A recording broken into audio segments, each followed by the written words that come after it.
안녕하세요. 2시간 전에 마감한 트레이더가 전하는 생생한 글로벌 마켓 리뷰 델타원입니다. 오늘은 두근두근두근두근 FOMC 회의 금리 결정과 성명서 발표 그리고 제롬 파웰 페드 의장이 기자회견이 있는 날이죠. 미국 동부 시간 오후 2시 그러니까 점심시간 지나서 나른하고 졸려움이 쏟아질 시간인데 이 블룸버그의 제이 파월 세즈 어쩌저쩌고 말하는 거를 되도 않는 영어로 해석하면서 시장 반응 체크 하는데 뭐 제가 속기사도 아니고 통역자도 아니고 아우 이런 날 피곤합니다. 게다가 이제 포지션도 잡았다 걷었다 쇼를 해야죠. 아유 아무튼 FOMC 있는 날은 장 마감하면 완전 파김치가 돼서 아무것도 하기 싫은데요. 그래도 여러분과의 약속을 위해 또 저와의 약속을 위해 오늘도 생생하게 살아있는 시장의 이야기를 전달하도록 하겠습니다. 자, 델타원이 글로벌 마켓 리뷰 스타트! 자, FOMC 프리뷰 먼저 할게요. 이 전 세계 금융시장이 그 오늘 밤 FOMC 회의를 쳐다보고 있기 때문에 참 혹시나 해서 이 FOMC가 뭔지 궁금해하실 분들에게 간단히 설명하면요. Federal Open Market Committee라고 해서 미국이 연방은행 이사들과 몇몇 사람들이 더 모여서 위원회를 구성합니다. 이것을 연방공개시장위원회라고 하는데요. 이 위원회가 1년에 한 10번 정도 모일 거예요. 그래서 회의를 하고 거기서 금리 결정하고 경제 전반에 대한 성명도 발표를 합니다. 당연히 금리 결정하고 경제에 대한 이런저런 이야기를 하니까 이 전 세계 금융시장 참여자들이 온 신경을 써서 이 양반들이 뭔 소리 하나 들어볼 수밖에 없겠죠? 연방공개시장위원회 FOMC 이 위원회가 시장이 원하는 이야기를 해주면 시장은 감사합니다 하고 뭐 위험자산, 뭐 주식 이런 거 더 사거나 또 시장이 원하는 이야기를 안 해주거나 좀 못 미친다 그러면 위험자산 같은 주식 이런 거 팔아치우죠. 그러면서 아 뭐야 실망이야 이렇게 얘기하니까 시장이 출렁거리게 됩니다. 특히 최근 6개년간에는 이 FOMC 결과보다 이 발표되는 성명서 이런 거 말고 30분 정도 있다가 이 FED, 페드 의장이 기자회견을 합니다. 이 기자회견이 더 중요한데요. 사실 성명서는 대부분 그냥 뻔한 얘기들을 합니다. 그렇기 때문에 이 기자회견 때 실제로 이 성명서에 담긴 이 페드의 속내를 알아보는 그런 질문들이 나오거든요. 그래서 기자회견 때 금융시장이 더 크게 요동을 칩니다. 그리고 이 FOMC 후폭풍이라고 해서 그날은 시장이 대충 반응을 했다라고 하면 그 다음날 아시아나 이제 유럽 세션이 시작되잖아요. 그럼 거기 참여자들이 미국 시장이 이렇게 끝났다라는 것을 보고 해석을 하죠. 뭐 한국에서도 여러 이코노미스트들이 아침에 딱 해석을 할 텐데요. 미국 시장 마감한 거를 보고 그러면 해석에 따른 결과를 이제 액션을 취할 거 아니에요. 그래서 그 다음날 더 심한 반응이 나올 수도 있고 더 전혀 다른 반응이 나올 수도 있죠. 아무튼 이 FOMC에 대해서 짧게 이야기하면 FOMC는 미국이 금리를 결정하고 경제 전망을 하는 위원회다. 그리고 전 세계 금융시장 참여자들이 이 위원회의 경제 전망에 대해서 관심을 갖고 있는데 그 성명서보다는 30분 뒤에 나오는 기자회견이 더 중요하다. 요 정도만 얘기를 하고 자 아시아 세션 들어가겠습니다. 이 아시아 세션에서는 사실 조용했어요. 뭐 약간 불안불안했긴 한데 크게 빠지지도 않고 오르지도 않으면서 밤에 있을 미국의 FOMC 회의를 대비한 모습이었죠. 니케이 지수는 거듭되는 엔화 강세에도 처음에만 잠깐 밀렸을 뿐 장중 내내 껌딱지 장세를 이어나가는데요. 사실 니케이 지수는 거의 한 달 동안 제자리였어요. 이제 변화는 있었습니다. 결국에는 한 달 동안 제자리였다라고 봐도 과언이 아닌데요. 그런데 이 사흘 전부터 엔화가 강세로 전환됐다고 했죠. 이 오늘도 엔화가 아시아장에서 줄기차게 강세였습니다. 그리고 미국 세션 마감 때까지 뭐 계속 강세였다고 볼 수 있는데요. 내일 그러니까 이제 좀 있으면 이제 한국 시장 시작될 때 그때 이 BOJ가 오후쯤에 금리 결정을 할 겁니다. 그리고 이어서 구로다 하루이코 BOJ 총재가 기자회견을 하죠. 아마 이때 엔화 강세 이거 오버가 좀 심한데 스미마셍 하는 식으로 이 구두 개입이 이루어지면 그때 좀 쫙 빠질 수 있습니다. 그런데 그 전까지는 엔화 강세 그대로 두겠다 뭐 이런 것 같습니다. 근데 만약에 이따가 이제 구두 개입이 없거나 구두 개입이 약발이 좀 제대로 안 들어서 엔화가 밀렸다 다시 올라가 버린다. 그러면 니케이도 이제 숏을 얻어맞을 것으로 보입니다.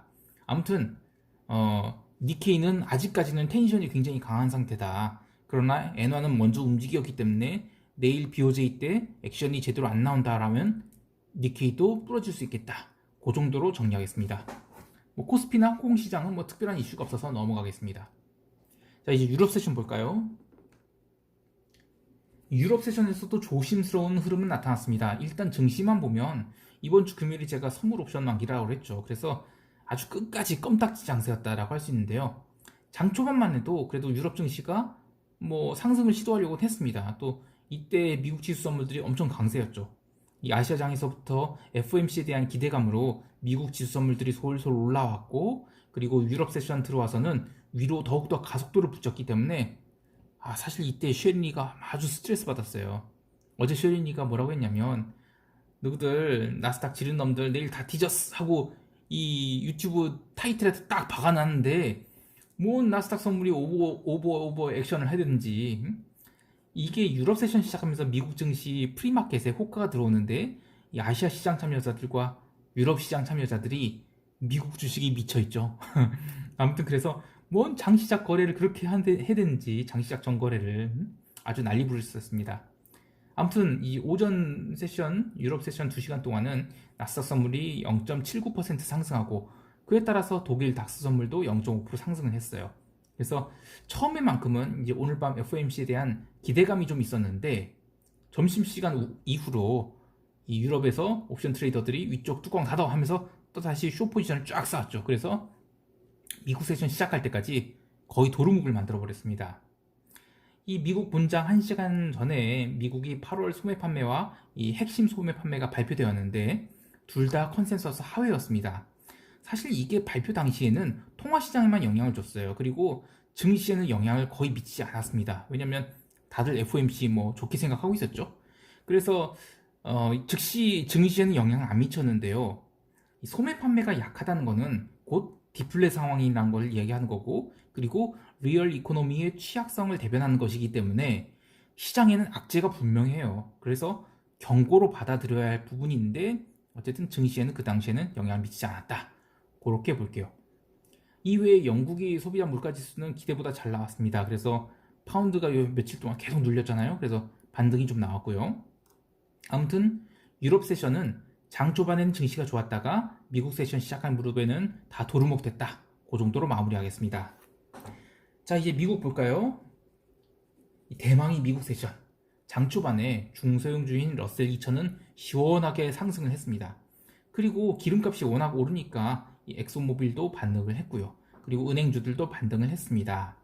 그런데 이 반등은 약간 순환매적 반등이지 이게 추세적 반등은 또 아니라고 봅니다. 어쨌든 유럽 증시 중반까지만 해도 강세를 보였던 미국 지수 3대 선물들이 전부 다 올랐다가 이 나머지는 버텼는데 나스닥만 솔솔 내려와서 미국 본장 시장 무렵할 때는 아예 나스닥은 보합 출발을 해버렸습니다. 그리고 이어서 애플을 비롯해서 테크 주식들이 솔솔 밀리기 시작했죠. 그래서 아이고 오늘 나스닥은 얻어맞겠구나 싶었습니다. 미국 세션에서 발표된 지표들은 주택시장 지표가 있었어요. NAHB라고 내셔널 어소시에이션 오브 하우스 빌더즈인가 뭐 그럴 거예요. 아무튼 그 주택시장 지표가 있었는데 이 83포인트로 잘 나왔습니다. 근데 시장에 영향은 없었어요. 그리고 원유 재고가 발표됐는데 이미 이제 허리케인 이슈 그리고 또 브렌트 기름이 40불을 지지하면서 반발 매수세로 계속 올라왔었죠. 그래서 유럽 세션에서 이미 2% 가까이 올라와 있었습니다. 그래서 이 원유 재고 크게 감소했음에도 불구하고 잠깐은 또 이익 실현 물량이 나왔어요. 그런데 더 이상 매도가 안 나오니까 점진적으로 상승해서 $40를 넘겼습니다. 물론 여전히 39.50달러까지는 밀릴 수 있다고 보지만 어쨌든 마감은 40.18달러로 지금 끝났는데 이 로이드 블랭크페인 전 골드만삭스 CEO가 CME와 인터뷰를 했죠. 그러면서 이제 지금 원자재 사야 합니다. 앞으로 인플레 올 건데 정말 쌉니다. 라고 뽐뿌질을 했죠. 그래서 이제 기름이 강세에 좀 도움이 됐다고 보는데요. 사실 저는 이게 웃긴 게 CME 그러니까 시카고 상업거래소랑 인터뷰를 하는데 블랑크페인 아저씨든 뭐 제가 됐든 간에 거래소랑 인터뷰할 때 원자재 내립니다. 팔아야 됩니다. 이런 소리 안 할 거 아니에요. 그래서 약간 이거는 좀 의미 없다. 오버액션이었다, 립 서비스다, 이렇게 좀 보고요. 자, 그리고 오늘 유로화 좀 출렁거렸죠. 유럽 세션 시작하면서 엔화가 워낙 강하니까 달러 바스켓이 비달러 바스켓들이 뭉개졌습니다. 그래서 아니죠. 달러 바스켓이 뭉개지고 비달러화들이 올라왔죠. 아니, 정확히 말해서 이제 달러가 뭉개지니까 비달러 바스켓이 올라왔다라고 표현됩니다. 제가 이거 지금 FOMC 끝난 날은 너무 피곤해서 말이 꼬여요. 아무튼 그래서 이 비달러 바스켓들이 올라오면서 유로화가 같이 올라왔습니다. 그런데 웃긴 게 아까 미국 소매 판매 안 좋게 나왔다고 그랬잖아요. 그러면 달러가 더 약해져야 되잖아요. 그런데 그때 의외로 유로에서 매도가 나오고 엔화는 더 강세가 나왔습니다. 요거는 이 미국에 대한 액션이 아니고요. 미국 지표가 잘못 나오면서 상승 모멘텀이 둔화됐고, 그래서 유럽 증시가 도루묵됐고, 그러니까 리스크 오프가 됐죠. 그래서 유로 엔에서 매도가 나오고, 그러니까 엔은 더 오르고 유로는 얻어맞았다. 그래서 유로가 밀린 겁니다. 그러니까 이 메커니즘은 참 뭐 이현형 비현형이라고 해서 이렇게 맞추면 저렇고 저렇게 맞추면 저런데, 사실 궁극적으로 시장이 리스크 온이냐 오프냐 요걸 제일 많이 따져야 됩니다. 그런데 아까 같은 경우에는 통화시장에서는 리스크 오프를 반영했다. 그래서 유로 엔이 매도가 나오면서 엔이 더 올랐고 유로는 얻어맞았다. 그렇게 봐야 될 것입니다. 아무튼 그 뒤로 유로는 상승분을 싸그리 반납했어요. 그리고 이제 미국 시장 본장 시작 후에도 나스닥이 계속 밀릴 때 함께 유로도 밀렸습니다. 근데 웃긴 게 또 유로가 그렇게 밀리면 원자재가 밀려야 될 거 아니에요. 근데 원자재는 생각보다 안 밀렸거든요. 또 반등 탄력도 좋았고요. 그래서 그냥 시장이 오늘 전부 FOMC에 쏠려 있었다. 그리고 좀 먼저 오버액션 한 애들은 그냥 두드려 맞았다. 그 정도로 해석하는 것이 정답이겠습니다. 자, 이제 FOMC 리뷰 좀 해볼게요. 그 시간이 지나서 미국 동부 시간 오후 2시 FOMC 성명서가 발표됐습니다. 그 전의 시장 흐름은 나스닥이 계속 약세를 보였지만 그래도 이중 바닥을 형성해 놓고 성명서가 발표되기 전에 상당히 반등을 해버렸습니다. 그러니까 이제 시장 해석은 자, FOMC에서 이상한 소리 나오면 진짜 대박 밀어버릴 거야. 그런데 그냥 평범한 이야기 나오면 매수 매도자들이 좀 싸우겠죠? 그래서 요 며칠 계속 롱을 들고 있던 애들이 그래 그냥 이 정도면 됐다 하고 이익 실현하면 적당히 밀린다. 그 정도였습니다. 그런데 이번 FOMC에서 제가 그 리뷰를 하면서 기억할 거 딱 한 가지만 이야기하자라고 하면 금리 최소 내년 말까지는 안 올린다 요겁니다. 이 뭐 닷플란, 뭐 점도표라고 하죠. 그런 것도 있었고 뭐 파웰이 경제 전망 인터뷰 뭐 이런 거 다 있었는데 그냥 다 평범한 이야기였습니다. 금리를 내년 말까지 안 올린다. 요게 핵심이었고요. 이게 전 세계 시장을 향해서 던진 메시지라고 보면 되겠습니다. 뭐 어쨌든 기자회견 별 내용은 없었어요. 뭐 이래저래 시부렁 시장이 거칠게 반응을 했긴 했는데 결국 시장 반응은 야 기술주들 이익 실현해 나스닥 밀어.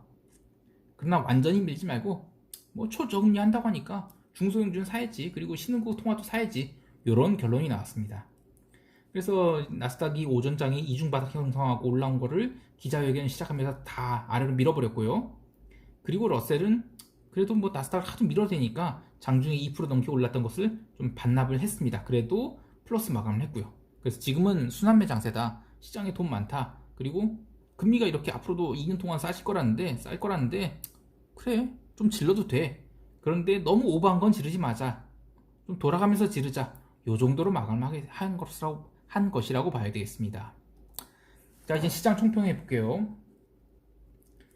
시장 참여자들에게 파월 아저씨는 괜찮아 너네들 오버만 하지마 라는 메시지를 전달해 주었다고 할 수 있겠습니다. 따라서 이 오버액션했던 나스닥 지수는 이 62평선을 따라서 계속 오름내리면서 기간 조정을 이어갈 것으로 보입니다. 그리고 개별 종목들도 이번 주에는 딱히 방향성을 보이지 않을 것 같은데요. 이 옵션 만기 있다고 그랬죠 이번 주에. 그래서 추격 매매보다는 그냥 전체 흐름이 어떻게 기울어지는지 관찰하는 것이 좋겠습니다. 아유 오늘 정말 피곤하네요.